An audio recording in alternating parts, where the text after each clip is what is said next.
Good evening and welcome to the Rochester Board of Education special meeting for our budget adoption. Today is Tuesday, May 12th, and the time is 6:01. Again, tonight, the Board of Education is holding a special meeting for the adoption of the 26-27 budget. Before we go into this conversation, I do need and would like to entertain a motion to convene briefly into executive session to discuss matters leading to the appointment, employment, or removal of a particular person, matters permitted by Section 105 of the Meetings Law, and/or to receive the advice and counsel of our General Counsel. Motion? Motion by Vice President Malloy, seconded by Commissioner McCullough. All in favor? Aye. Any opposed? All right, we'll convene into executive session, and we'll be back shortly. We'll be here on the third floor conference room.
And thank you for your patience. Again, this is the Rochester City School District, and we are reconvening. The time check is 6:23, and this is for our May 12th special meeting for the board budget adoption. We will now move forward with the adoption of the 26-27 budget. We will hear remarks from Superintendent Rosser, followed by an opportunity for commissioners to provide brief remarks, and finally closing with a formal roll call vote. As a reminder, there will be no further questions from the board at this time. As you recall, we've had 3 deliberations, a budget discussion, as well as 3 opportunities to submit questions to the budget log. I am now going to turn the mic over to Superintendent Rosser. Thank you very much, Board President. Good evening, Commissioners, students, families, staff, and members of our community. Tonight, the board is being asked to take an important vote on the Rochester City School District's 26-27 budget, totaling approximately $1.2 billion. I want to acknowledge what we all know to be true. Given a budget shortfall of nearly $50 million, this has been a difficult budget process. No responsible budget comes without hard choices. The concerns raised by our members of our board and by our community, and as well as our students, have been heard, respected, and taken seriously. Specific concerns have been raised about particular areas of the budget. That is understandable. Those areas matter because they affect people, programs, and school communities. This process required us to carefully assess whether programs and services are implemented consistently, appropriately, in alignment with required processes, commissioner regulations, and the law. Compliance is not separate from student support.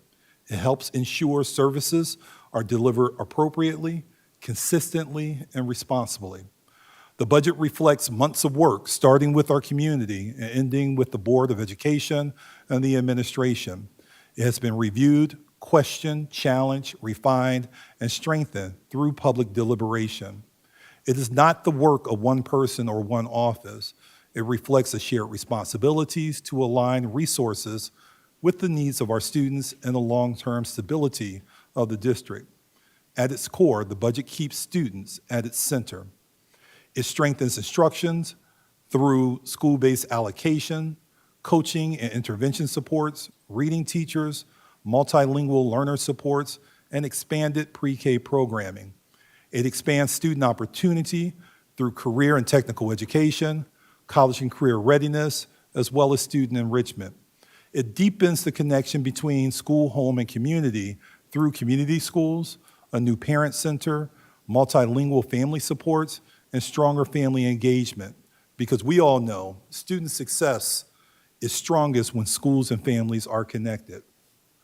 It supports staff through professional learning, wellness initiatives, recruitment and retention efforts, and compensation equity. It strengthens the core operations our schools rely on every day so students and staff can focus on teaching, learning, and belonging. We also have to be honest about the road ahead. Our current long-range forecast shows a potential gap of approximately $61 million next year. Given the financial outlook before us, it will require discipline and continued partnership between school, home, and community. Tonight, we have an opportunity to move forward with a budget grounded in the future we are building for Rochester City School District students. I respectfully ask the board to adopt the 26-27 budget. Thank you, Superintendent Rosser.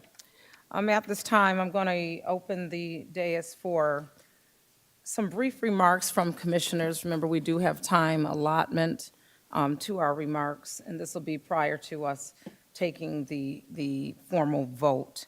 I'm going to start off, my computer's restarting, but I do want to just, for the listening public and folks who understand that this has been a very challenging time frame, and you have to consider many of the flowing information we received in front of us. But also, I want folks to recognize the duty of the Board of Education from a lens of governance, and that one of the fundamental fiduciary duties of a school board is to adopt a budget for the purposes of a financial plan to operate the school district. And because we had such challenges in the conversations we've had as a Board of Education around conflicting decisions that have to be made, I did explore some direct conversations. I received information from the legal department from the City of Rochester. I spoke to the New York State Education Department and spoke this morning directly with Commissioner Betty Rosa to understand her appetite and direction. I also took the opportunity to speak with the executive director of the Big Five school districts because we are in a space where we, again, want to make sure that we're making the right decisions, but that we are also responding to our fiduciary responsibility.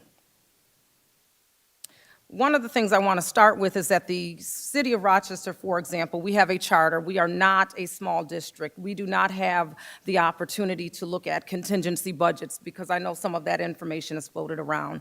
As a Big Five district, we are legally required to submit information, and our deadline is May 14th, which is literally 2 days away. And so this helps them with their budget process. They need to have information from us. If not, it could impact labor laws, contractual requirements, and credit ratings, things of that nature. So there's a trickle effect to our inability to move forward. From the State Education Department, Commissioner Rosa's appetite is as such that, given our history here in Rochester, she is prepared to provide a citation to our state-monitored. We are a state-monitored district, and our failure to adhere to our legal duties, she is also prepared to consider potential removal if it were to go in that direction. We are a Big Five state-monitored district, and we would be held in dereliction of duty. We are currently in a space where we could be considered inherently moving outside of the law. And this could put us as a Board of Education in a place for state intervention, and we may be additional state intervention because the state monitor can be provided veto power. So there's additional state intervention that could happen. And we may be unable to legally authorize expenditures and other obligations that we would need to fulfill as a school district. And as I move on with my comments, I will state finally that as an individual, I do want to recognize this, who's worked with hundreds of Rochester's youth, from homelessness to mental health, academics, gang affiliation, career and college services, mentorship, and as a person who was also once considered a person in need of supervision, I myself was a chronic runaway and what we might define as a at-risk youth. I want to stop for a moment and commend and applaud every person who in good faith showed up on what's best for students, who in good faith stood and advocated for resources and essential supports. That does my heart good to know that there are people that show up on behalf of our students and want to see the right thing done for children. I also want to take a moment to caution our community to develop a critical lens around misinformation, salacious headlines, and exploitative agendas that are made on the backs of Black and brown children in our community. And if we truly believe in saving our children, because I know that sometimes that is the thought, I challenge us to first raise our expectations regarding our children, and I dare us to recognize their brilliance. Because to see someone, you first have to recognize who they are. Rochester has been last on the list for quite some time academically, and I would that we would consider the research that speaks to how academic performance correlates with social emotional well-being as well. So there are so many factors that we have to consider, and I just wanted to express those pieces as I open the dais for fellow commissioners to share their thoughts. I'm going to relinquish the mic to Vice President Malloy, and Commissioner Griffin, I do see your hand. Thank you, President Simmons.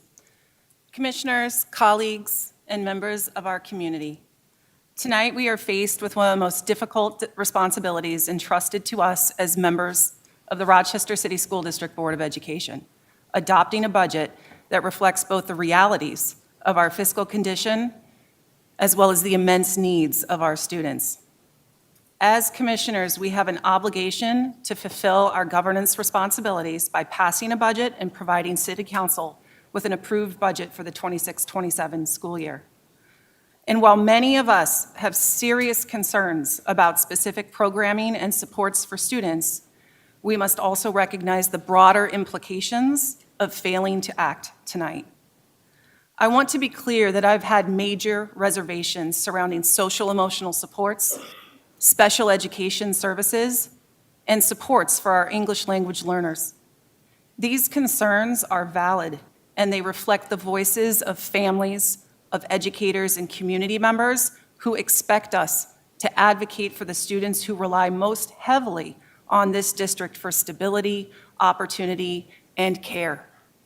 At the same time, I appreciate that the superintendent has been transparent about the need to pivot as circumstances evolve to ensure that student needs are met, particularly for our most at-risk and vulnerable student populations. That commitment matters. However, as a governing body, we must continue to demand clear assurances, measurable outcomes, and accountability mechanisms to ensure students' well-being and academic progress remain the central focus of every decision that we make. This board has adopted the Council of the Great City Schools student outcome-focused governance model. And with that comes a responsibility not only to establish academic goals, which we have done, but also to monitor progress toward those goals and evaluate the superintendent based on student outcomes. Budget decisions cannot exist in isolation from those commitments, and our financial decisions must align with our strategic plan, our academic priorities, and the measurable needs of our students. I understand the hesitation many members of this board feel regarding approval of this budget, and the fiscal challenges facing RCSD are significant and in many ways unprecedented. We are balancing this budget through the use of fund balance reserves, and we must acknowledge that our current financial footprint is not sustainable long-term. Without careful restructuring efforts, strategic planning, and disciplined financial management, the district could face financial insolvency within the next 5 years. We also must recognize that failing to approve this budget tonight would create ripple effects far beyond this boardroom. Our decisions as a governing body affect not only our schools, but also the broader Rochester community. They can impact the City of Rochester's financial standing, credit ratings, and even our ability to maintain local control over public education in this city. Passing this budget does not mean ignoring concerns. It does not mean accepting the status quo. It means fulfilling our prescribed duties as commissioners while continuing to hold administration accountable for ensuring that resources are aligned to student needs. We can approve this budget with the clear expectation that the superintendent and administration will continue to pivot where necessary to protect student supports and academic outcomes. We can also use this year's experience as a catalyst to improve our budget development process moving forward. That process must begin on July 1st with clearer expectations around transparency, alignment of resources to student outcomes, and stronger integration between the budget, the district strategic plan, and our progress monitoring work as a board. Our students deserve stability. They deserve the supports necessary to succeed academically, socially, and emotionally. Staffing challenges and resource allocation concerns can be addressed more effectively if we allow the superintendent and administrative team to operate with clear objectives and direction from this board, while also maintaining accountability to the broader community we represent. Tonight, I believe we must meet our responsibilities for governance and financial accountability. We must act in the best interest of our students and our community, even amid difficult circumstances. And for those reasons, I am prepared to support adoption of this budget while continuing to advocate aggressively for the supports and outcomes that our students deserve. I also want to take a moment to acknowledge and express my deep appreciation for the advocacy of our community organizations and the tireless work of our teachers, our paraprofessionals, administrators, support staff, and all of the RCSD employees who work each and every day to make a difference in the lives of our students. Their commitment does not go unnoticed. Their continued advocacy for students, especially those with the greatest needs, is both necessary and impactful rather. As an educational community, we recognize the value, the dedication of RCSD staff. We understand firsthand the challenges that our students face each day. It's critically important. And the vocal concerns from our community and staff members regarding care and support for our most vulnerable student populations will continue to be listened to and held in the highest regard moving forward. We truly are in this together. Our shared responsibility is to ensure that every student in this district is supported, valued, and given the opportunity to succeed, and that work requires a lot of collaboration, honesty, accountability, and a collective commitment to do what is best for children. Thank you. Thank you, Vice President Malloy. Commissioner Griffin? Thank you, President Simmons. I'm gonna ask guys to bear with me because my computers are not working right, so I'm looking at the phone and the words are kind of small even with my glasses. So if I stumble a little bit, bear with me. Good evening, everyone. I am Commissioner Griffin. The concerns raised regarding the Rochester City School District proposed budget extends far beyond isolated staffing reductions or line item changes. The larger issue before the board is whether the proposed budget demonstrates legal compliance, operational sustainability, academic alignment, transparency, and adherence to the board's stated goals and guardrails. A school district budget is not simply a financial document. It is the operational expression of district priorities, student protections, academic commitments, legal obligations, and governance accountability. Number one, stability versus contingency staffing. The administration's use of phrases such as additional instructional staff if needed raises substantial governance concerns. Because contingency language does not provide the board or public with clarity regarding guaranteed staffing commitments. Critical questions. What schools, programs, and student populations are prioritized under contingency models? How does contingency staffing support continuity of instruction and student stability? How does the staffing structure align with board goals related to student achievement, graduation, pathways, and instructional consistency? Home hospital instruction. Number two, compliance. The unresolved concerns with regarding home hospital instructional services presents potential legal, instructional, and compliance risk. Critical questions: what contingency plans exist if staffing shortages occur? How does the district conduct a legal compliance review regarding medical fragile students and students protected under IDEA Section 504 or McKinney-Vento provisions? What measurable outcomes demonstrates that the proposed staffing structure adequately supports student academic progress? Number three, counseling, psychological services, and social work reductions. The apparent contradictions between proposed reduction and later restorations funded through grant creators concern regarding sustainability and transparency. Critical questions: were equity impact and analysis conducted before the proposing reductions? Which schools lose direct service assets under the proposal? How does this proposal align with district commitments regarding trauma-informed practices? Chronic absenteeism, behavioral intervention, and mental health support. Structural deficit narrative. The district projected $61 million future deficit must be carefully contextualized to avoid presenting assumptions and uncertainties. The critical questions: what alternative physical scenarios were modeled? How has the district presented best case, moderate case, or worst case projections? What cost-saving alternatives were considered before proposed student services reduction? How does this district plan to avoid repeated annual structural instability? Lincoln Park pre-K expansion analysis. The proposed $1.8 million in pre-K expansion in Lincoln Park Center discussion appears to require substantially more operational analysis before conclusions can be reasonably accepted. Critical questions: what long-term operating costs are associated with this center? What academic outcome projections justify the investment? How does this expansion align with district enrollment trends and underutilized facilities? What alternative facilities are partnership models evaluated? Board goals and guardrails aligned. Most significant governance questions may be ultimately be rather the proposed budget operationalizes the board's stated goals and guardrails. Critical questions. How does the budget strengthen career pathways, CTE, graduation readiness, literacy, and student attendance? What measurable student outcomes are expected from each major investment area? What accountability measures will the board receive quarterly? How does the budget improve the district-wide instructional quality? Number 7, governance transparency, public trust, frequent revisions, technical coding changes, shifting staffing language, and evolving narratives create governance concern regarding the transparency and stakeholder confidence. Critical questions.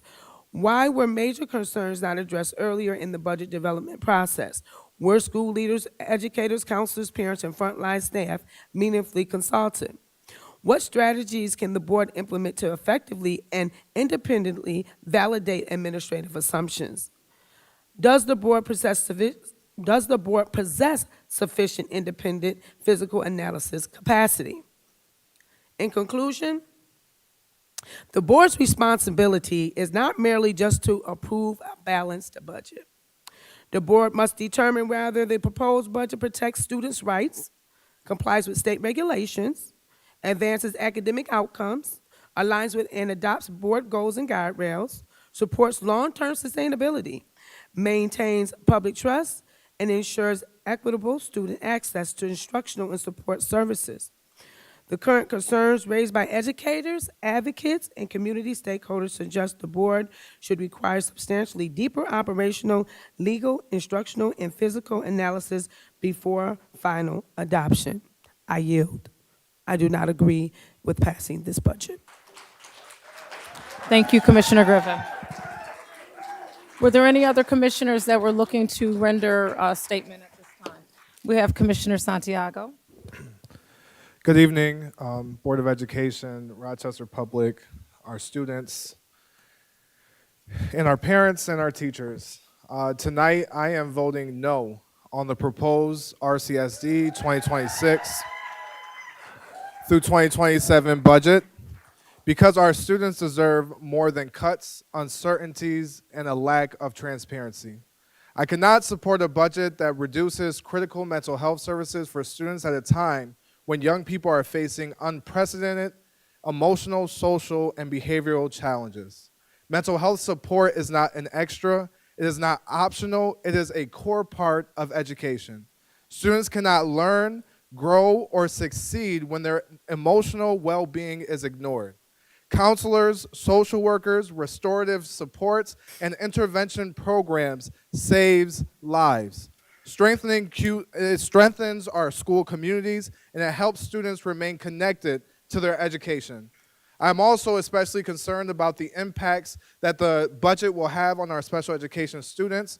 Our most vulnerable young people are already facing barriers within this system, and reducing supports only will deepen those inequities. Students deserve and families deserve to know that their child will receive the services, resources, and stability that they are legally and morally entitled to. I am also deeply troubled by the lack of transparency throughout this budget process. Our community has repeatedly asked for clear answers, detailed explanations, and meaningful engagement, yet too many questions remain unanswered.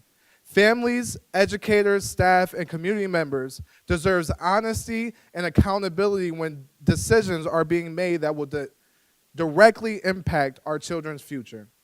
I also have major concerns about the proposed cuts to food services and how they will impact the quality of meals our students receive.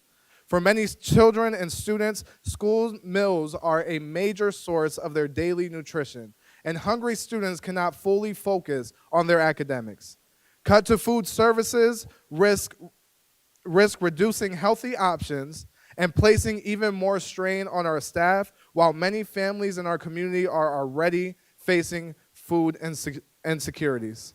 If we truly value the success of our students, then we must invest in our students. A budget is a reflection of priorities. If we say that we value children, equity, and opportunity, then our investments and our votes must reflect that. If we say that we care about our community showing up and speaking and advocating, if we say that we care about our students showing up, speaking and advocating, our parents showing up, speaking and advocating, then our actions will show that. And tonight we'll see that with this vote. Our children are not line items, they are human beings, and they deserve a school system that invests in their success, their mental health, and their future. My vote on this budget is a no. And my hope is that this budget does not pass in its current form.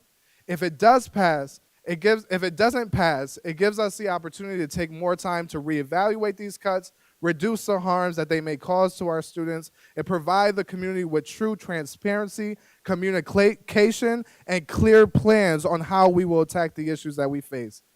And lastly, I cannot sit here and handle the fear-mongering that has been put onto our community about the state taking over, city council taking over. It is not factual. We don't know what the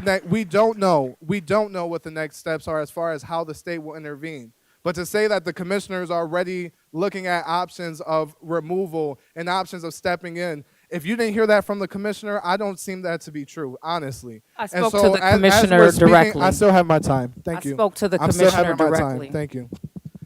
And so as we have these conversations today, I hope that the community's values are truly reflected on the vote and the board's vote thank and I appreciate everybody who has shown up, and I will follow what this community wants and what this community is asking for, and tonight my vote is a no. Thank you. Commissioner Santiago. Were any other commissioners at this end of the dais interested in making a statement at this time? Okay, hold on. At this end of the dais? Okay, Commissioner Feynman?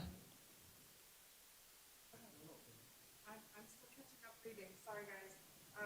It's a lot, and whenever multiple people talk, I have to catch up. As I lose my hearing, I have to catch up on all the reading, and as more people talk and as the thing gets loud, I'm still catching up on reading what was said. So if you want to go ahead. Okay. Okay, I'm going to go. So as a parent and an advocate for the last 10 years, all I've wanted to do is blow the system up because it doesn't make sense.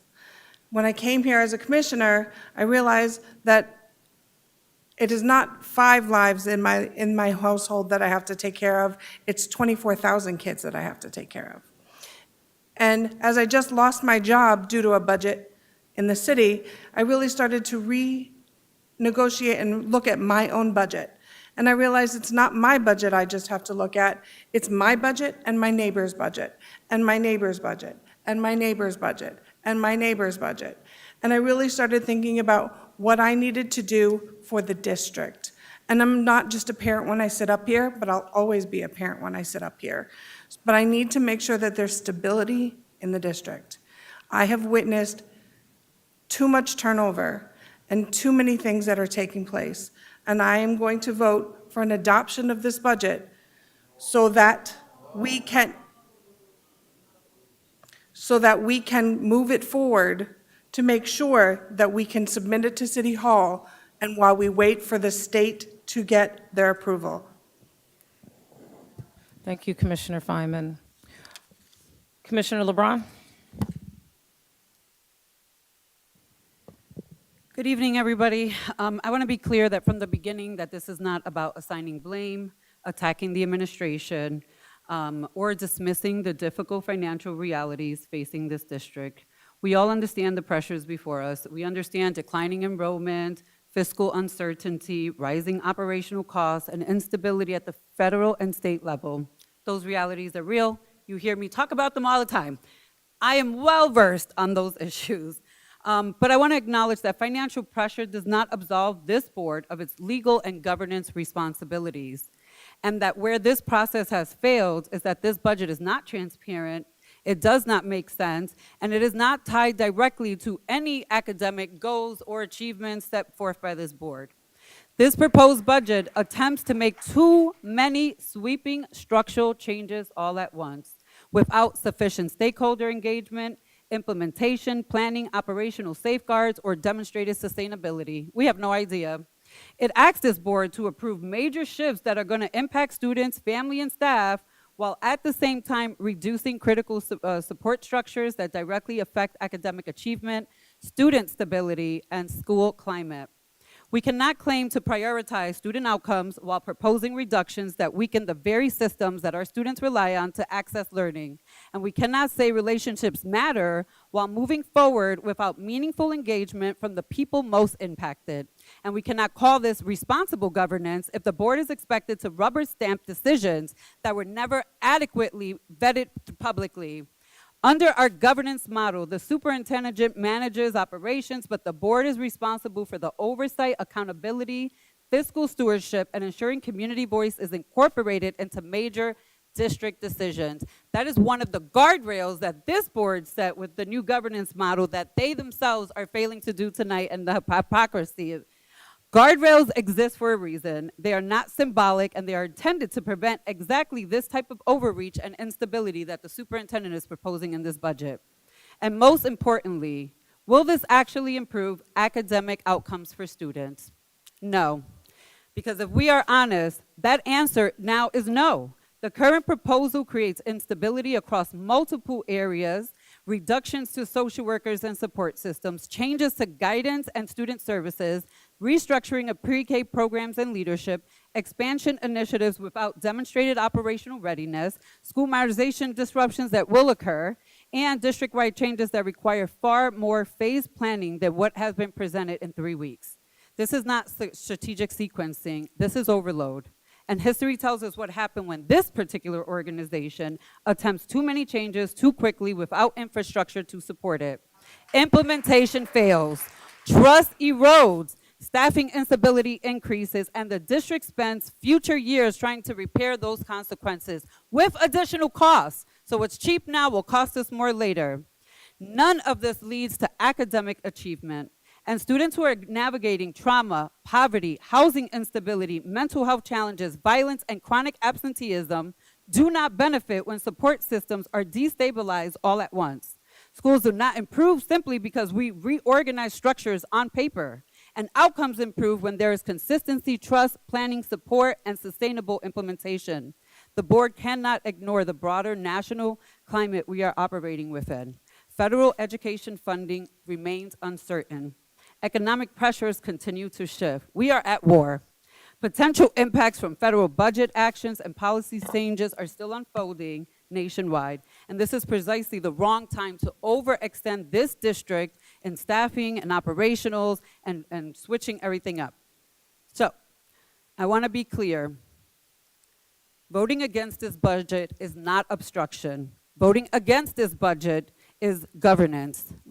Vote if it is the board is exercising the lawful fiduciary responsibility to demand a budget that is realistic, transparent, sustainable, legally sound, and operational executable. A no vote is not a rejection of progress, it is a rejection of insufficient planning. It is a statement that this board takes seriously its obligation to the public, to the students, to the staff, and to the long-term financial health of this district. The district does not need performative transformation. It needs disciplined leadership, it needs strategic sequencing, and it needs governance with guardrails. And above all, it needs honesty about what can be realistically achieved in a single fiscal year without causing harm to the very students we are sworn to serve. I'm gonna wrap up right now, but I do have to put this on record in regards to Commissioner Rosa's. Because the board president just stated that the state commissioner made a threat to RCSD commissioners if we do not vote on this budget. And I just want to put that on record because the board president said that Betty Rosa, our State Department of Education, has threatened this board. And let me just be clear. We as board members are not here to rubber stamp a budget. And that has been the message over and over and over again, and that's why no one knows. Done. But we are not here. Commissioner and McCullough? It is our right, and this is, I'm speaking to Entertain the a commissioner motion that you for put on recess. record.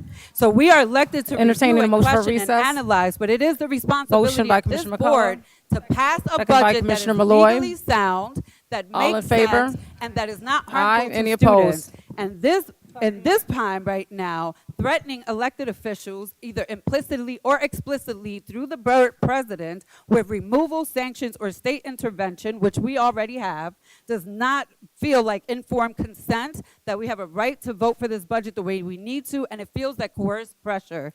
And I needed to put that on record because we have a board president saying that the state commissioner is telling commissioners to vote yes on a budget that is not legally sound and that they themselves all can't stand on.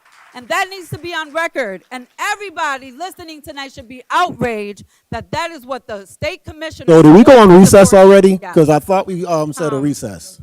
That At this doesn't matter. point. That doesn't matter. Come on. That doesn't matter. Tom, are we still running the feed? Okay. So your time is done, and I appreciate your comments. Thank you, Commissioner LeBron. And for the record, because we're putting things on record, at no point did I, the board president, state that I was threatened or that our board was threatened. What I did state, You This is- implicitly implied that the commissioner of the education department of New What York I said, I State will restate what is I saying said. to the board that if we are to vote this budget down, that we're I going to be will removed restate or what I sanctioned. said, and I can do that without your Excuse support me. or help. Commissioners, was there a recess vote? There was a recess vote. I wasn't clear on all the folks that wanted to take it, and he didn't stop the feed, so And if I we're say still that because here. I don't want us to be outside of open meetings law. So If why we're don't still we in just recess, formally, then- at this, you were running your mouth, and you didn't hear it. So, You motioned, who seconded? he motioned and Vice President Malloy seconded. votes? That's why we Who are the stayed four here. votes? So, said but, we're in a recess, so Commissioner LeBron, I know that this is your caveat, and I appreciate what you say, and I do think that it is important that we do move without hypocrisy. That means staying at meetings, that means being present, that means actually exercising our roles as commissioners consistently, not only when it's convenient. So when we want to talk about hypocrisy, let's Camille, really I talk spent about time those things. telling you as your but, role president General how Counsel, you to needed your to make point, sure you had an understanding there's of a this motion, budget. excuse So, me. no, it's not going to be Listen, excuse you're me. not gonna- There I'm is not a gonna there is play a this motion today, on the ma'am. floor By for a someone recess. who does Was not there a motion on understand the what floor for she's voting recess? for, So, but she is telling at- the If there- public you can say if that there's the no state objection as well. commissioner threatened all the board members with removal if That's they not voted for this that's not budget. accurate. And this budget So is this not is an legally example of sound. a You can say salacious if I want to be headline. clear, if no there's no commissioner objection, can then say the board's that in this is recess. I a cannot hear legally you. sound budget. So, entertain. Again, if you can say if there's no objection, then the board is in Okay. recess. And if there's Is there no an objection for recess? Because I never got that clarity. Yeah. And then if not, then the board is in recess. Yep. Where's the votes? You said that, Vice President Malloy said that, but I need the other folks. And if, well, she walked out, then that is the recess. That's 4 votes. Okay. All right, And then if I'll she come back walked out, she and I didn't will. vote. If she walked out, she General didn't vote. Counsel, did she walk out after voting yes, or did she? Okay, well, then we'll just reconvene. It's okay, because I'm good. So, but because we're on record, and I do want to apologize to the community, because I do hold myself in high regard, and I try to maintain some level of decorum here on the dais, because I do believe that when we're talking about representing children, school community, and operations and things of that nature, that there is a level of respect that we must dictate up here, and it doesn't mean that respect is without passion and it's not without conviction, and so I want to respect the space of our commissioners. However, I do not want words put in my mouth. I do want to say that, again, my statement was, and I'll state it on record, and you can interpret it as you will, but do not, I didn't interrupt you until you went over your time. This is my time, and I'm not going to continue in this manner, because let me tell you all something. This is the history of the Rochester City School District, this level of dysfunction. This is the history of the Rochester City School District, who in a number of years, we haven't seen children reading, writing, doing math. And or they've any of those always things. passed the budget, and they And the passed the common budget that had a denominator deficit for is that very this reason. type of This notion behavior. that we always have to pass a I know budget, exactly what I am and then you pass a voting budget for. that later But harms on our record, students and our families. I do want to and if we want to do express- something different, the I board do should vote want this to, budget down. and we Period. need to be patted on the head and all of those things, and I hope that that's okay. But what I do want to state on record is that I did reach out to the New York State Department of Education, and I did have the opportunity to speak with Commissioner Betty Rosa. And what I will not allow is for the disrespect concerning her conversation with me and what Commissioner Rosa expressed from my question, which was, where do we stand? And so there was an outreach to legal, and there was clarification that one of our roles and responsibilities is to pass an adopted budget. And to pass an adopted budget, just to be clear and on record, does not mean that we're not looking at the ramifications of that budget, that we're not having conversations around the concerns and how that impacts our families and our students. But however, that is a core responsibility. And I appreciate you, because I think that it's important to advocate. But as I stated earlier, we want to watch how we advocate and really stand in this gap for students, how we see our students and how we understand them. She also stated that we are a Big 5 state monitored district. That did not only come from her, but other resources that I mentioned earlier. Also, that our failure to adopt this budget, that there could be potentially a citation. We are looking at potential removal, these type of things, because we have the fiduciary responsibility. So I know that passions are high, and I respect where you are, and I respect where my commissioners are with certain things. At this point, we have heard comments from Commissioner Griffin, we have heard comments from Vice President Malloy, Commissioner Santiago, Commissioner LeBron. Commissioner Fineman has rendered her statement, and we have Commissioner McCullough, did you have any statements that you would like to render? Thank you. Okay, so I'm going to speak about what I found important to me about this budget. As a special education certified teacher, administrator, former principal, and understanding what it means to serve our most vulnerable students. The discussion around honoring our 6-to-1 special education settings is an important step in the right direction for our students and our families. Our children who require those levels of support deserve access to the most appropriate educational settings based on their needs, not the limitations within the system. At the same time, it is important that we recognize pivots, and pivots do happen in large districts, and we should not keep that out of what it is that we're doing, because pivots, changes can still happen. As commissioners, it is our responsibility to continue to monitor, ask questions, and hold administration accountable for how resources are spent and how services are delivered to ensure students' outcome goals are actually being met.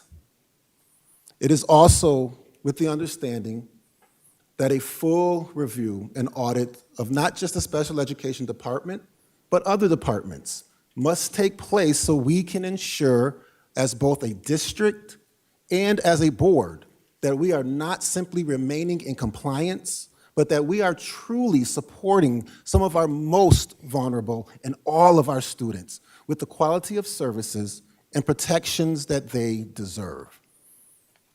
The discussion raised around our special education students and this budget and their settings and other important aspects do reflect keeping students' needs at the center of decisions and ensuring that there is long-term accountability moving forward. As a board, it is on us to ensure that we are holding those accountable. That is the key word, holding them accountable for what they say they're going to do.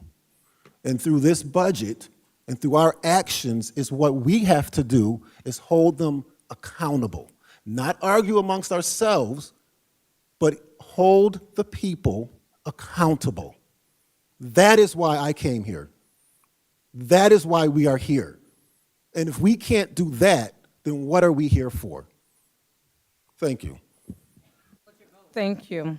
And so you're not required to provide a vote until we call for the vote.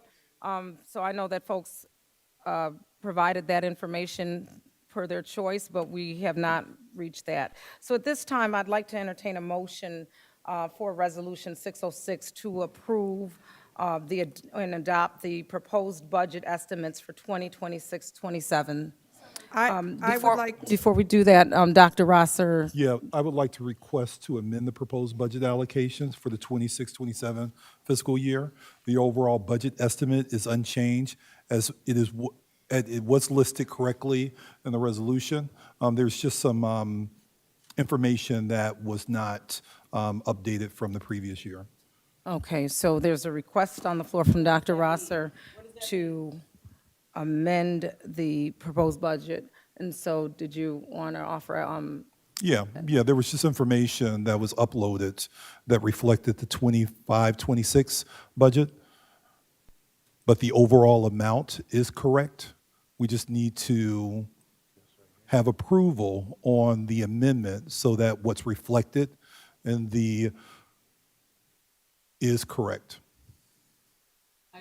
I just have to put this on record because the last time we were saying- here in so the subject- 2019 with Barbara Dean Williams doing a budget amendment on the floor, that budget had a deficit and those numbers were incorrect. I just have to put that on record today too. So this is not how you do a Yeah. budget, doing an amendment right at the final hour of a vote. okay. And so this is, okay.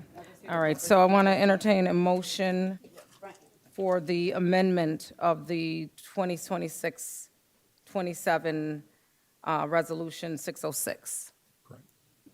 So moved. Moved by Vice President Malloy. We need a Is there a second. second? Is there a second? Second. The amendment? Okay. Commissioner Feynman, all in favor for the amendment? Aye. aye. Nay. Opposed? Have that on record? I, They don't know, and they don't know what the impact of that amendment actually means, but they're going to vote for it, just so everybody knows.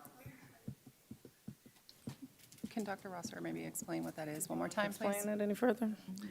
It's self-explanatory. Okay. They don't know, they still don't know. You can restate what the purpose of the amendment is for folks that are listening while the misinformation is rendered.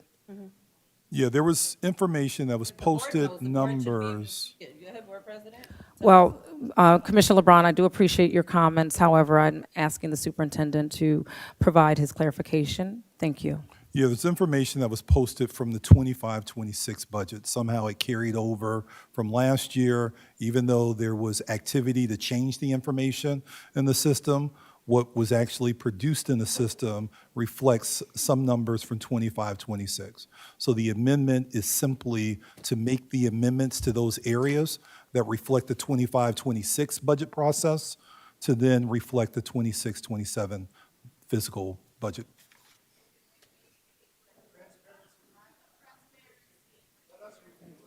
Dr. Rosser.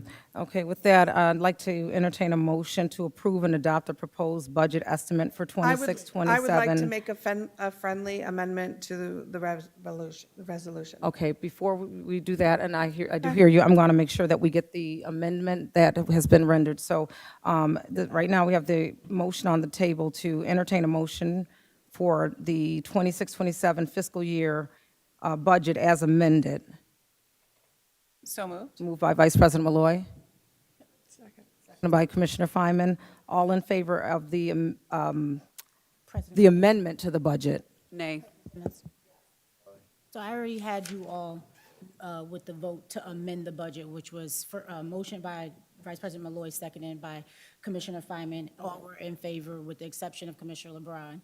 And so, oh, and Santiago. I voted nay also. And then I hear you moving forward to the final vote, but Commissioner. No. Okay, so. Making sure we have the amendment on record, so we do have that. And then Already I got the wanted, minute. once I have that clarified, I then wanted to give the mic to Commissioner Feynman, who was asking to propose something. I'd like to propose a friendly amendment be added to the resolution, that we adopt the draft proposed budget for submission to City Hall. Resolved, upon that approval of state budget, a revised final draft budget that addresses the priorities of the board, the district academic, financial, and strategic plans will be presented to the board for deliberation and final adoption. And Commissioner State Monitor, that's good. Okay, so with that said, entertaining a motion for the 26-27 fiscal year amended budget with Commissioner Feynman's suggestion or amendment to that budget So moved? by Vice President Malloy, seconded by Commissioner McCullough. Can get some clarification Yeah, because that's what I was just right about now to say. things aren't What is making he- sense to us or the public, and so I'm very interested on how the votes are going. I'm trying to understand what we're doing here at this point. Can you repeat?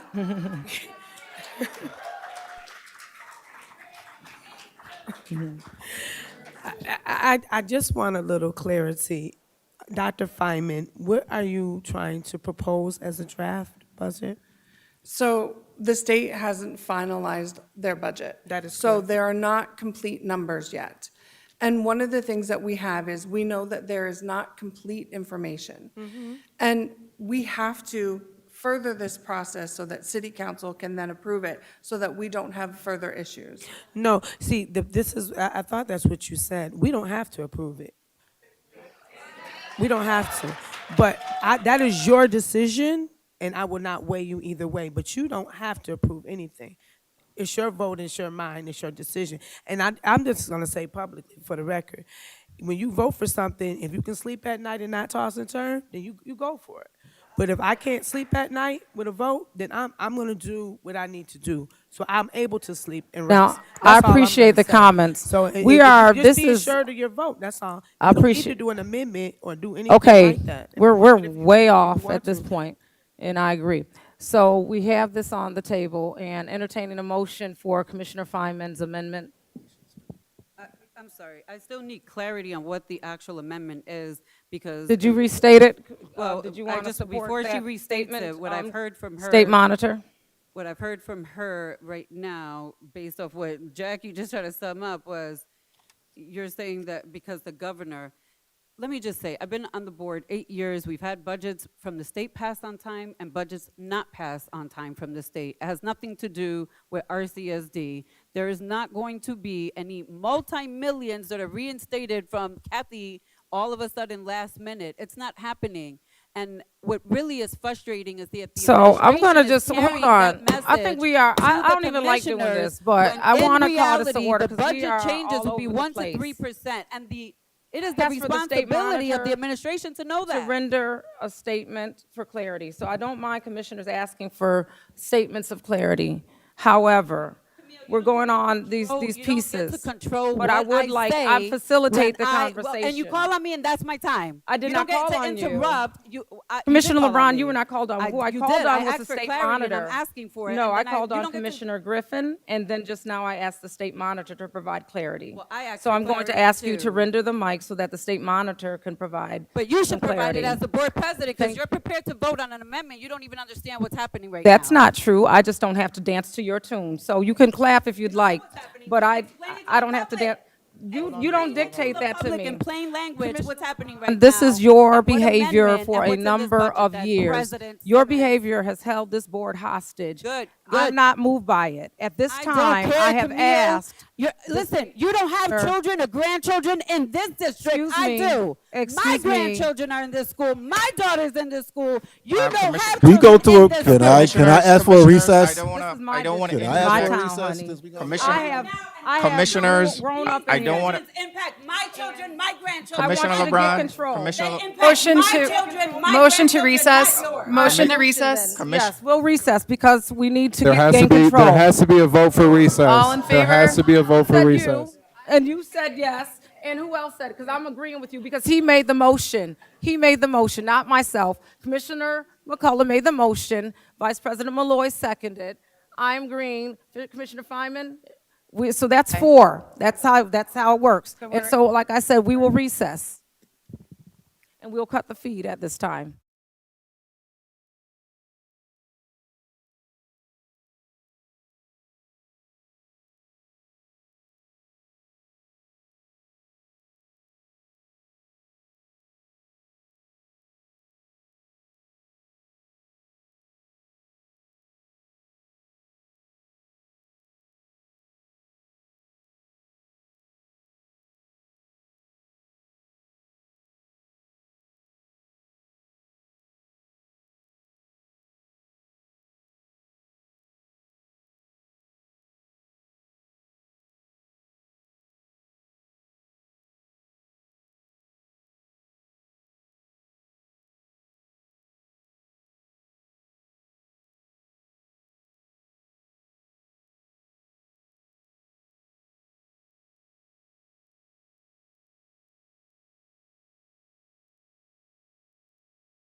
And welcome back to the Rochester Board of Education. This is the May 12th budget conversation, or adoption, should I say.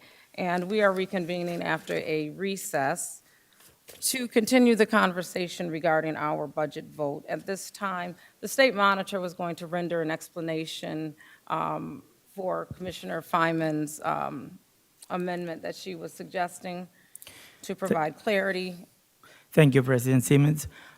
My understanding for this recommendation is that the Board of Education has to submit a budget to the city by the 14th, which is this coming Thursday. This is saying that it's approving the amount that the superintendent shared before to be sent to the city.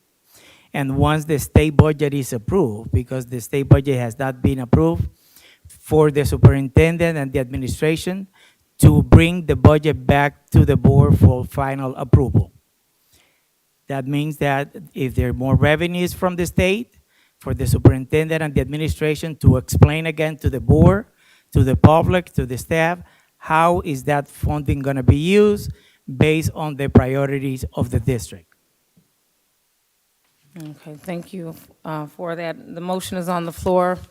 And so we've had the discussion, and I'd like to know who is in favor of the motion submitted by Commissioner Fineman. I need to vocally hear folks so that I'm not guessing at nods and things like that. I'm just trying to keep up. Thank you. Aye. And Commissioner Fineman and I. So any opposed?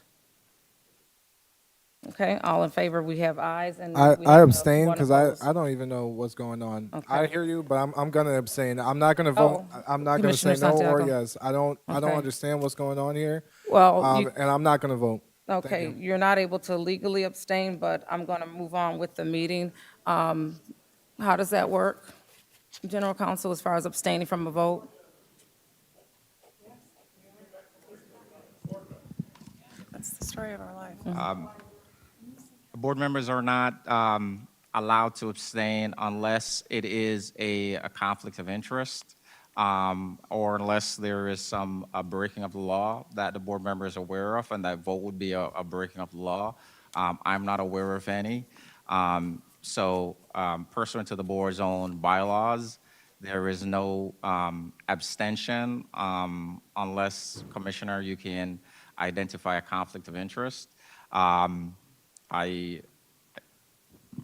Is there a, what? My is there an issue? conflict is I don't understand what we're voting on, and so I'm not going to vote. Like, that's my conflict.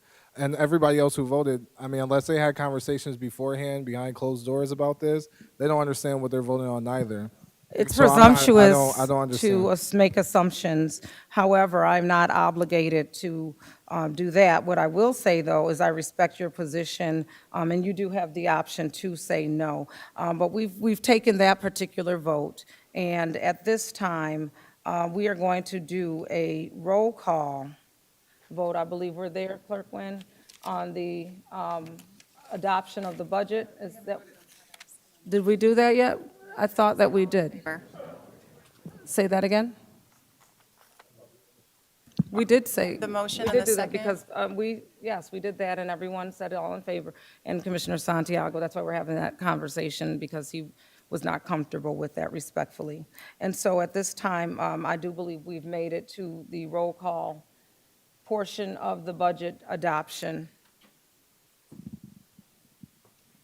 I'm going to turn the mic over to Clerk Nguyen at this time.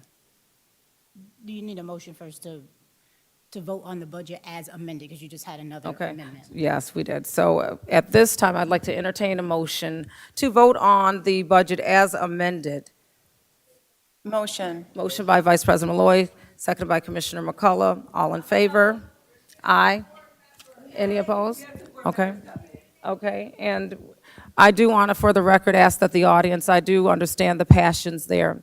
Also, the board can move with a quorum, which requires 4, and so commissioners should be back on the dais or at the public hearing position there, but you can move forward legally with 4 folks there. So I just wanted to make sure we have clarity. But whomever is speaking from the audience, I do respectfully ask that you allow this meeting to continue, and I do understand your passions, and I appreciate that. Thank you. At this time, I'm going to, what else do you need from us, Clerk Nguyen, so that we can move forward with this? Vote I have is that Vice President Malloy, followed by Commissioner McCullough, motion to vote, adopt the budget as amended, and so now you have your roll call vote. Okay, so at this time, we are now at a roll call vote, and I'm going to turn the dais over to Clerk Nguyen for the roll call. Commissioner Feynman? Commissioner Feynman, how do you vote for the budget? For the budget, yes. Commissioner Griffin? No. Commissioner LeBron? Hell no. Commissioner Malloy? Yes. Yes. Commissioner Santiago? No. Commissioner Simmons? Yes. Okay. The vote passes 4-3. Thank you. All right, with that said, we are now at the close of this particular meeting.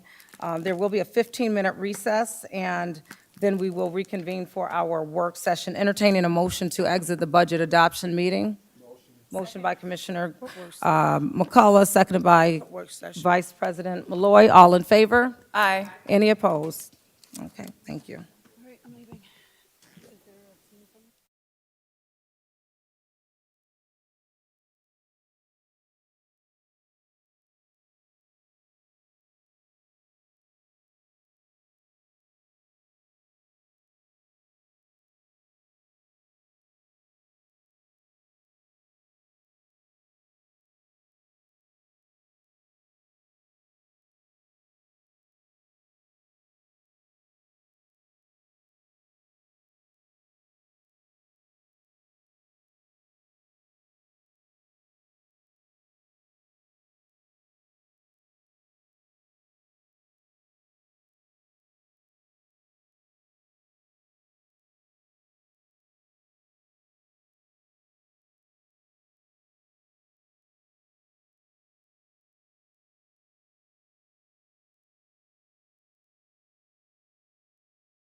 Good evening and welcome to the Rochester City School District Board of Education, May 12th work session. The time is 7:44. At this time, we're going to call the meeting to order, and we're going to go with the denoted agenda at this time. I'm going to turn this agenda over to Clerk Nguyen to speak about the denoted changes that we're looking at. Thank you, President Simmons. In light of the time and the busyness of the evening, it is recommended that you all move some of the items on this agenda to subsequent meetings, being the May work session, the May business meeting and the June work session. And then there are several items that you must kind of address tonight. And so would you like me to run through, President Simmons, what tonight's agenda would look like? Sure. Okay. So for tonight, you all would need to discuss, hold on one moment, I'm sorry, my board docs is moving a little slow. Okay. You would need to discuss items 2A and B, which are resolutions. You would need to discuss item 3B, which is first readings of the Code of Conduct, so that can continue to move through the reading process. You would need to discuss items 4B and C, which are academic resolution review, and then the motion to move those to the consent agenda, along with items 5A and B, which are the administrative support resolutions, and motion to move those forward to the consent agenda. The balance of the items on the work session agenda is recommended be split between the May business meeting and the June work session. Okay, thank you, Clerk Nguyen. So I'd like to entertain a motion to adjust tonight's work session as stated by the items Clerk Nguyen Second. spoke to. And we have a motion from Commissioner Griffin, a second by Vice President Malloy. All in favor? Aye. Any opposed? All right, the motion carries. And so with that, we're going to take a look at the consideration of resolutions. We're going to start with entertaining a motion for Resolution 605. So moved? Moved by Vice President Malloy, Second. seconded by Commissioner Griffin. Open for discussion, or? Well, no, it's not open for discussion. All in favor of Resolution 605? Aye. Any opposed? Okay, motion carries. Hey, We have For the me, capital sorry. improvement program for 2026-27. I think This is for somebody's authorization talking of on the- funding, Resolution 607, So moved? moved by Vice President Malloy, seconded by Commissioner McCullough.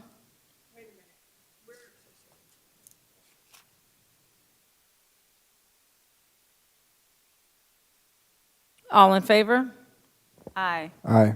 I have a comment about this. Okay. Okay, we'll open it for discussion, excuse me, for the Resolution 607 we're looking at.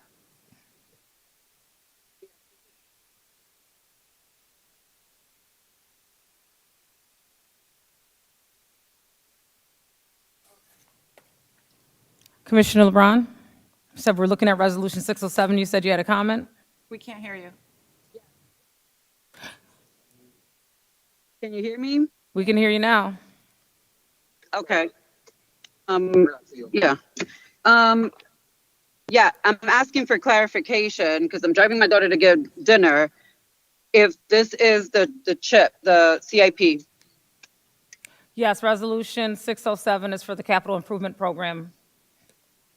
Yeah, well, it's not a program, it is part of the budget, and there needed to be a board presentation and an understanding of what projects the CHIP this year was going to be focused on and paying for. And you all are voting again on another budget item that you have no idea what is in there and how it's going to be implemented, impacted, and what we're using our $10 million that are required from the city of Rochester to put into this. And we cannot go back right now and say what we have no idea what's in there. I just have to put that on record because there's going to definitely be additional conversations with New York State, the Department of Education, especially after the comments that you put on record tonight. Thank you. Thank you. Have you all taken a look at the information provided regarding what we are actually voting on with the dollar amounts and the schools associated with it? I do believe those things are present in here. Do commissioners have questions regarding the content that is available to us? With this, I do remember this, actually. isn't this coming out of the general fund?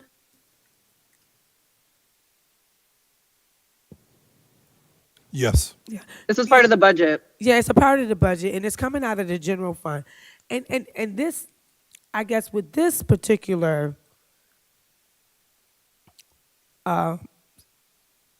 piece of the budget, I had a lot of questions with, because some of these things could have been put off and not done at the present time, and maintain the stability of our social workers and our counselors. This is part of the piece that I had a problem with, because these things, if they're not, if it's a safety issue, I get it, but with the approval of this is $22 million.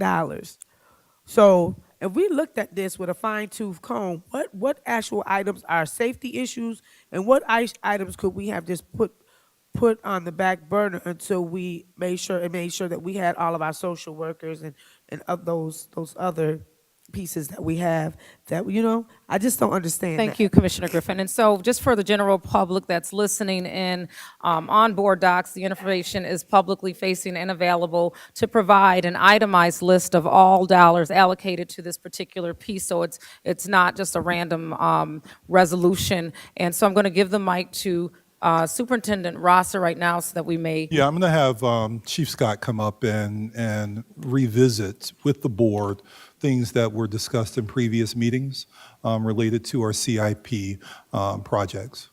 Chief Scott? I just have to say respectfully that is You go- not how before that you go, works. Chief I'm Scott. sorry, if I can just call document this needed to to be a part order of the budget, this evening. because it I is just the would like to budget. call this order to this meeting. Should I call it a meeting? But I'd like to refer to it as a meeting, and I'd like to call it to order. And the superintendent has asked, we had some questions on the floor, and we have Chief Scott, who is here to provide some conversation. Commissioner Malloy, and then you have a question as well. But can I, before he... Not at this time. Well, I just don't Allow want him for to be that to redundant, because continue. I know what this is about. That's all I'm saying. I President understand. Simmons. I understand. My concern, Commissioner is directed Griffin, if mainly we at- may call this meeting to order, I know that this has been the history, but I No, really I'm not come missing the against it history, right nothing. now. I just don't And want him to I'm be not going to redundant, not because let I've you heard it speak. before. I'm asking the Jesus, superintendent I to already allow heard. for any clarity for other commissioners that may commit. want it. This is not for just you. And then if you would like to speak after that, I will call on you. I'm just trying to allow the meeting to move Not forward. going to be able to answer my Commissioner, question. This is I'm more sorry, directed towards Dr. Superintendent Rosser. Rosser. Chief Scott, can you please provide and revisit things that we've discussed with the board? Yes, thank you. Commissioners, the capital improvement program, which is in the actual budget, is all programs, or not even necessarily programs, but dollars that go into our buildings in order for us to make sure that we can maintain, of course, safeguarding all of our buildings with boilers. These are dollars that are provided, which actually is all aidable funds as well.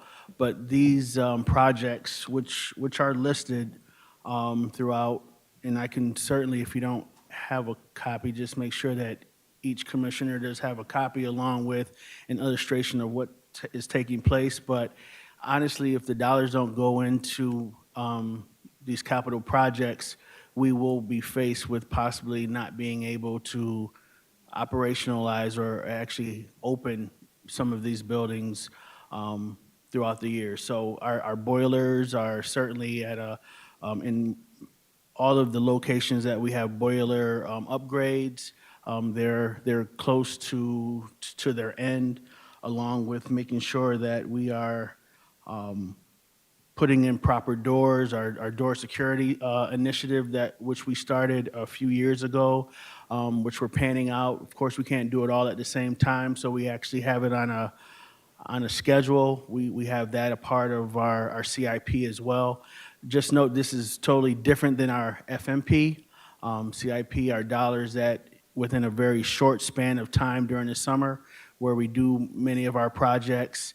You've noticed at many of our elementary schools, we've put in safeguards, so we know when students, when we have students that are eloping, we have security systems in place that provide principals and administrators to just know when a student is leaving. And these are part of our CIP projects that we have been putting in and that we plan on putting in throughout the year. So again, I have a listing of each one by building. We're doing windows in some of our buildings where our windows are unfortunately not necessarily properly working, but air is coming into those schools.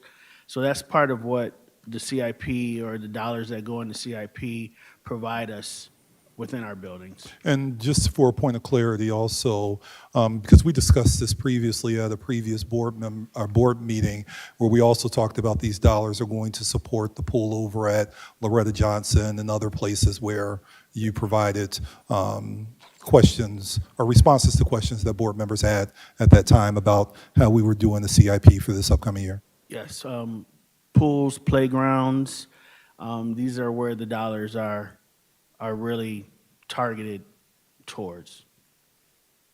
Thank you, Chief Scott. And I do want to say just again that if we know or don't know, we want to also recognize that folks viewing in may be a little bit confused in trying to follow the conversation, so that these type of conversations or explanations allow for folks to have a better understanding of what we're actually discussing here on the dais. Commissioner Griffin, you do have a hand, and then I'll move on to the next hand. Yeah, yes, Chief Scott, you did mention the FTP, the modernization program. I'm saying it wrong. The facility modernization. FMP. So, what I would want to know is when we're going to get a update on that from Mr. Richardson. He usually comes in and gives us an overview. Do we know when he's coming into the district to do that? Yes, we'll schedule something. I work right alongside. We just had a meeting today. We have monthly meetings to go over just the whole structure and the scope of work that'll be taking place within the district. A lot of behind the scenes stuff have been happening now as far as documentation that we're sending to the state. But certainly I'll make sure that we put on the schedule a full out rundown of as far as where we are with FMP and what to look forward to in the very near future. Yep, because I think that seeing that we have new board members, they need to understand what that is, and that's additional monies that's being directed to schools to be upgraded, which is in the millions and millions of dollars. So I think they need to understand what that facility modernization program actually is. Yep. And what schools are affected by it. Yep, I have so no problem they with. further can understand how the district money is being utilized, allocated. And I think I just think they should know. So it's sooner the better. It should have been done before the budget, actually. But that's needless to say. If you can get that done, that'd be good for them. Yeah. Just know that these are ongoing meetings that are available to all commissioners. It's open to the public, the F&P meetings. And so with that, I do want to also acknowledge another hand. I'm sorry. I'd like to acknowledge another. Are you calling me? Oh, okay. I'd like to acknowledge the next hand. Yeah, I'm just wondering, one, why the document isn't public facing, seeing the fact that this is public taxpayer dollars. Right now it's in administrative content, and the presentation or even the information here isn't available to the public, which it should be if we're talking about $23 or $22 million in taxpayers funding. I'm also wondering why is it not in the budget already and we're voting on something totally separate than that. And even under public content, it says funding not applicable, no expenditures, but you just said that there is expenditures from the general line. And so I'm just trying to understand all of those things. Chief Scott, if you can answer, I know you can't answer the question as to why it's not public facing, but if you can answer the other questions. Well, I mean, in respects, I mean, the dollars that we receive from the city are dollars that actually are aidable. I mean, these are dollars that we actually get back. We just go through the CIP process in order for that to happen.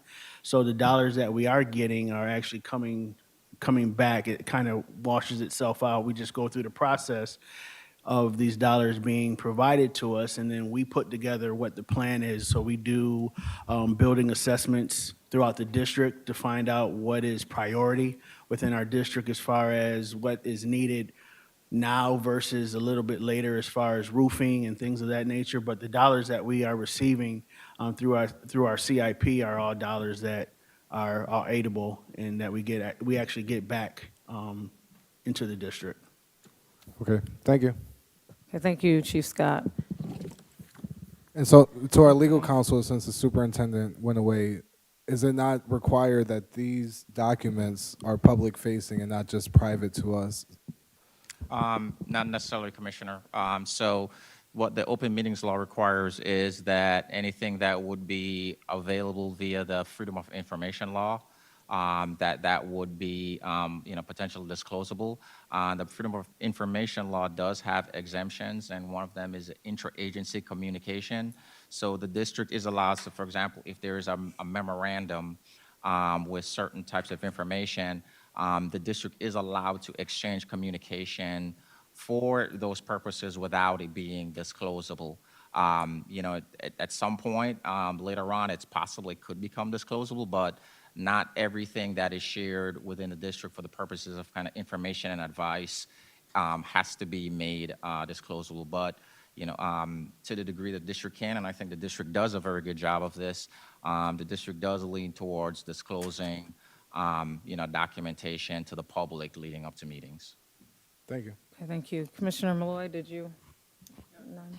All right, looks like we're all set. And so we have a Resolution 607 on the table with a motion. All in favor of Resolution 607?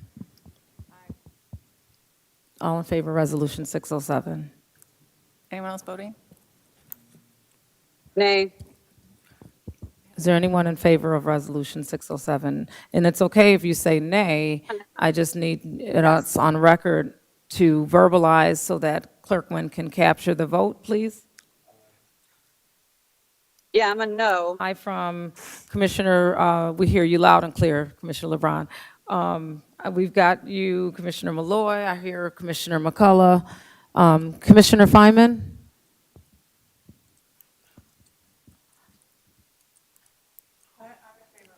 Okay, and I'm an aye. Commissioner Santiago, I just can't hear it. I need us to vote so that we can hear it. Commissioner Griffin? Aye. Aye, okay, we have one opposed. Motion carries. We're moving forward to 3B. We're entering our first readings. This is regarding the Code of Conduct, Policy 1400.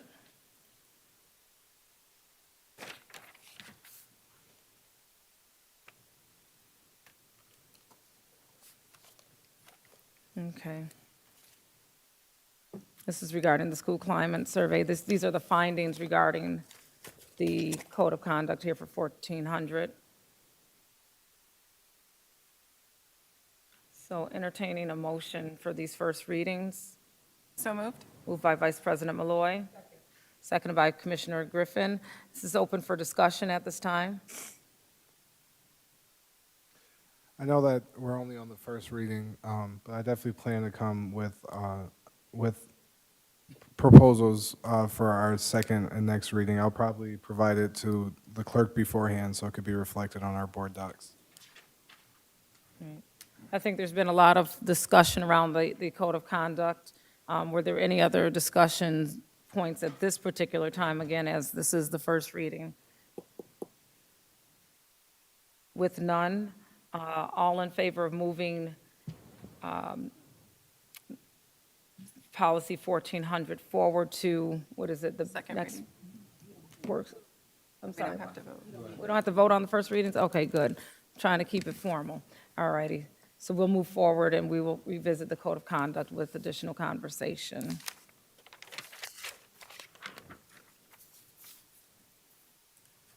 All right, we're moving into, again, this is a denoted agenda, so I'm just trying to move along and get the items that we needed to address this evening. All others will be moved to another different meeting.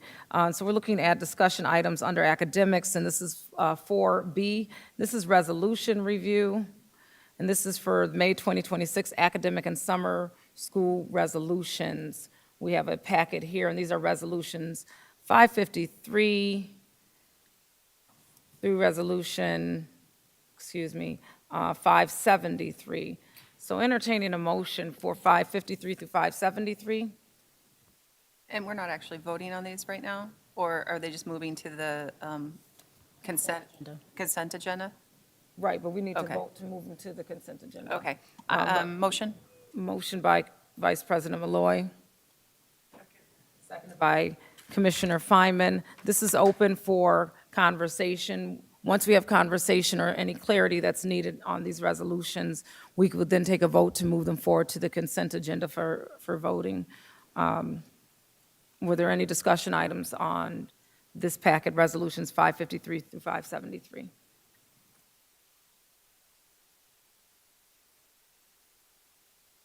With none, all in favor of resolutions 553 through 573? Aye. Any opposed? It says. I'm sorry, we just literally, I just read the resolutions and opened it for discussion, and then I think there was none, and so we just took the vote. Legal counsel, can we just kind of open that so that she can render I was sitting her here when she question? said it, I just want to make sure that technically how we want to move forward with that because we took the vote. President Simmons, as a chair, you can choose to recognize or you can choose to move on to the Okay, vote. I even think with the it's in your vote having discretion. taken place? Exactly. Okay, no worries. I just want to make sure that, go ahead, Commissioner Griffin. Yeah, I just wanted to clarify, the handbook ad hoc committee, what is that? I mean, it's a blanket, I don't see anything there, so what is that? So that is not the motion that we're looking at right now. Right now, what we're looking at is for number 4 on the agenda, academics, and letter B. Oh, okay. Resolution. So all other items, we earlier voted as a board to denote the agenda. Okay, so that wasn't based on part of this it. evening. Okay, cool. All right, I'm And good. the Okay, resolutions sorry. are for academic and summer school resolutions for our listening audience. And all in favor of resolutions 553 through 573, we took the vote, aye, and those resolutions carry. Those will be on the consent agenda. I think we're almost there, guys. We're at 5, which is administrative supports. Commissioner Feynman? I just want to say that some of this that we just voted on is allowing for Saturday classes and extended learning. And I just wanted to thank the staff that are really doing this. It helped my own family get to my child getting ready for her regents, and I really appreciate all the hard work that's being done in the district. Awesome. Thank you so much, Commissioner Feynman. We are moving to the administrative supports resolution review at this time. And that is human capital, and that is resolutions 574. I'm just scrolling here, give me a moment. Through resolution 603. Motion? Motion by Vice President Malloy. I'm sorry, through 604, my correction. Entertaining a motion for 574 through 604. Motion by Vice President Malloy. Seconded by Commissioner McCullough. Open for discussion. Just excited to see the sculptures at School 22. That's all. I mean, am I looking, I'm looking here and I don't. Oof.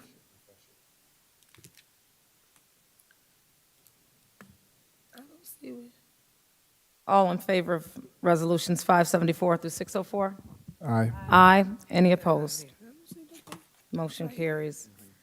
And our final point for this evening, actually, that concludes it. And so I'd like to entertain a motion to conclude our work session for this evening. Motion. Motion by Commissioner Griffin, seconded by Vice President Malloy. All in favor? Aye. Aye. Any opposed? All right, resolution, motion, we're out of here. Thank you. 5A.